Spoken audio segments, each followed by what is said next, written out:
नमस्कार, आप देख रहे हैं ब्रेकिंग बिहार।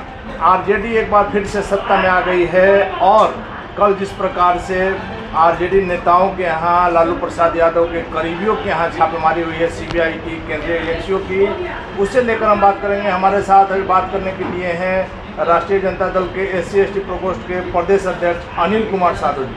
साधु जी, कल जिस प्रकार से सीबीआई की रेड हुई आपके नेताओं के, खास करके सुनील कुमार सिंह के यहाँ और भी जो नेताओं के यहाँ हुई, उस पर लेकर क्या कहें? देखिए, हम लोग सुना करते थे कि केंद्र सरकार की जो CBI ED एजेंसी है, ये स्वतंत्र एजेंसी है, लेकिन अब स्वतंत्र एजेंसी ये नहीं रहा। सरकार का इस पर ये सरकार का एक समझिए कि पसाऊ तोता है, और जब भी किसी को परेशान करना रहता है, इस पोसाऊ तोता को छोड़ दिया जाता है।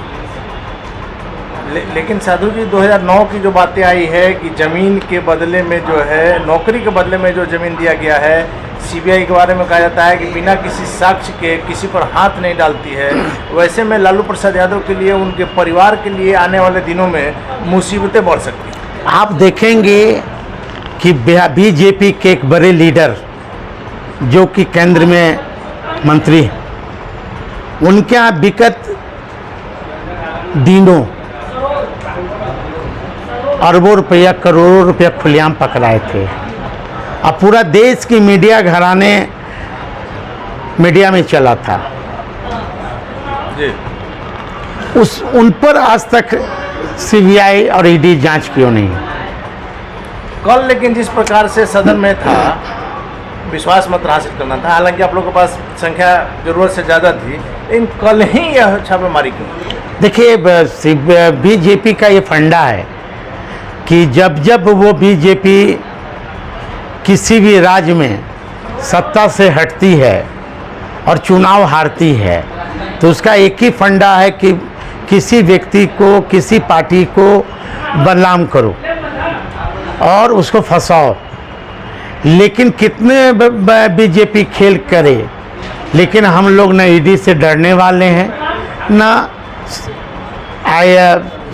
CBI से डरने वाले हैं। लेकिन हमारा ये मानना है कि जब आप CBI और ED का भय दिखा रहे हो, तो आप ही के दल के एक बहुत बड़े केंद्र में मंत्री हैं, शायद आप भी उनको जानते होंगे, आप भी सोशल मीडिया पर आप भी देखे होंगे कि करोड़ों रुपया उन्हें गाड़ी पकड़ाया था चुनाव के दौरान। मैं नाम खोल दूं कि जनता को आप नाम बताएं, ताकि जनता को भी लगे कि सत्तारूढ़ पार्टी पर कोई कार्रवाई नहीं होती है और विपक्ष के लोग। गिरिराज सिंह जी का पैसा आपने देखा होगा जी, किस तरह पकड़ाया, फिर महाराष्ट्र में वो मामला ठंडे बस्ते में चले गए। महाराष्ट्र सरकार के मंत्री क्या उद्योग चला रहे थे, किसी से छिपा हुआ है क्या? आज उन पर ED CBI क्यों नहीं?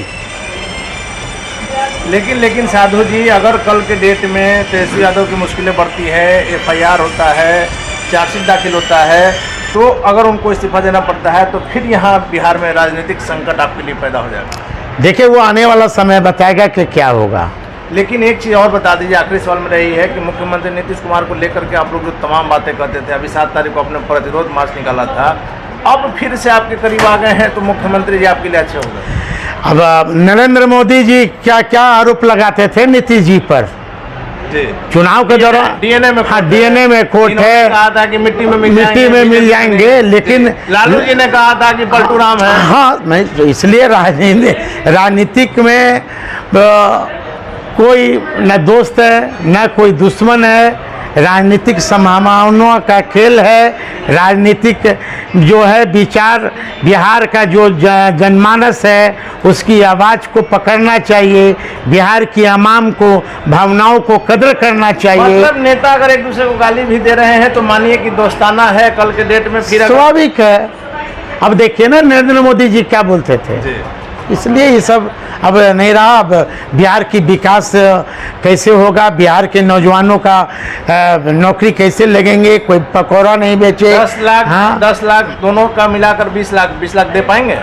अब नरेंद्र मोदी जी से पूछिए ना, जो कि देश का चौकीदार। आप भी जुमला होंगे या देंगे? नहीं, जुमला हम तो कभी नहीं होंगे ना। जुम्मे हमारी सरकार बिहार में 5 से 6 दिन हो गए हैं, मुश्किल से एक सप्ताह भी तो ढंग से लोग वो शुरू भी नहीं किए हैं। और जो बिहार की जनता और देश की जनता को जो वादा किया था हाथ हिलाकर 2 करोड़ रोजगार कि 2 करोड़ और 19 लाख रुपया देंगे बैंक में, हाँ, और जो कहा था कि ये संत है, साधु संत है, हाँ, फकीर है, हम झोला उठाएंगे चलते बनेंगे। नरेंद्र मोदी जी का जो जितने उद्योगपति घराने हैं, चाहे वो नीरव मोदी से लेके, चाहे ये अडवाणी से लेके, अडानी से लेके, सब इनके अपने नज़दीकी रिश्तेदार हैं। जैसे रिश्तेदार इनके सीबीआई ईडी हैं, वैसे रिश्तेदार इनके नीरव मोदी हैं और अडवाणी हैं। इसलिए ये साधु संत नहीं है, ये फकीर नहीं है। नरेंद्र इस देश का चौकीदार कंबल ओढ़ के घी पी रहे हैं और देश की जनता को गुमराह कर रहे हैं। चलिए, तो धन्यवाद आपका। तो देश के चौकीदार जो है वो कंबल ओढ़ के घी पी रहे हैं। और सबसे मजेदार बात है कि राजनीति में यदि कोई किसी को कुछ बातें करता है, जैसे लालू प्रसाद यादव ने परशुराम कहा, मोदी जी ने डीएनए में खोट कहा और नीतीश जी ने कहा कि मिट्टी में मिल जाएंगे लेकिन बीजेपी के साथ नहीं जाएंगे। इन बातों को आप बस उतने देर ही याद रखिए, क्योंकि नेताओं को है ये बोल दिल से नहीं करते हैं, समय के साथ ये बदल जाता है, बस तत्कालीन इसके कारण रहते हैं। आगे क्या हो देखना काफी दिलचस्प होगा। फिलहाल आप बने रहे हैं ब्रेकिंग बिहार।